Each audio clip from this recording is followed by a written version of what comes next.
Üleeile andis aktivist Hando Tõnumaa rahvaalgatuse korras kogutud allkirjad, millega nõutakse parvlaev Estonia vraki põhjalikku uurimist üle Riigikogu esimehele Henn Põlluaasale. Täna oli Estonia vraki uurimine teemaks ka valitsuskabinetis. Omaste lähedaste ju positsioon on olnud põhimõtteliselt selles, et nad soovivad teada tõde ja seda tõde välja selgitada, siis tuleb vaadata, et mis, või ütleme seda versiooni välja selgitada, mis nende jaoks on vaja ümber lükata või siis tõestada, et see nii on. See vajab väga põhjalikku süvenemist, et täna siin öelda hoobilt kumba suunda valid, et ma arvan, et ma ei tea, kus teistel, aga minul küll selleks valmist pole aita. Siin on mitu dimensiooni.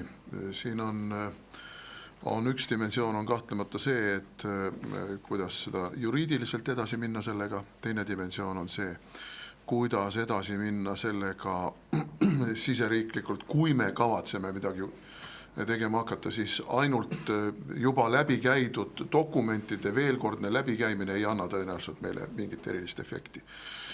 Kui me tahame jõuda mingite füüsiliste tõendusteni või ümberlükkamisteni, siis me peame tegelikult, ütlevad asjatundjad, laeva üles tõstma.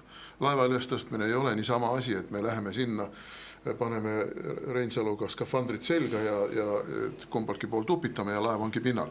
See on väga kallis. See Eesti Vabariigil, ma kardan, ei ole isegi vastavat tehnoloogiat olemas.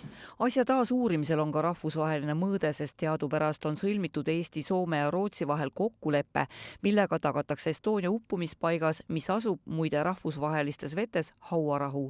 Kui seda lepingut hakata muutma või sellest väljuma, siis tuleb väga selgelt pidada ka poliitilised, diplomaatilised läbirääkimised meil teiste lepingupartneritega.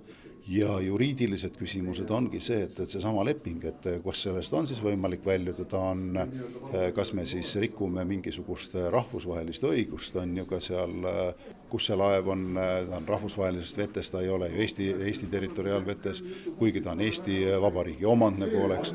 Et siin on terve kuhi erinevaid juriidilisi probleeme, mis tuleb tegelikult lahendada ja vaadata ka seda just nimelt rahvusvahelise õiguse aspektist, mitte ainult siseriikliku õiguse aspektist. Aga me vähemalt üritame, Eesti pool üritab midagi teha. Me üritame järjekordselt loomulikult jõuda otsusele, ühele või teisele. Aga ma olen enam kui kindel, et ka see otsus, ükstaskõik kumba pidi ta siis peaks jaanuaris eeldatavasti siis langetatama, ta tekitab täiendavaid, väga teravaid ja emotsionaalseid küsimusi niikuinii.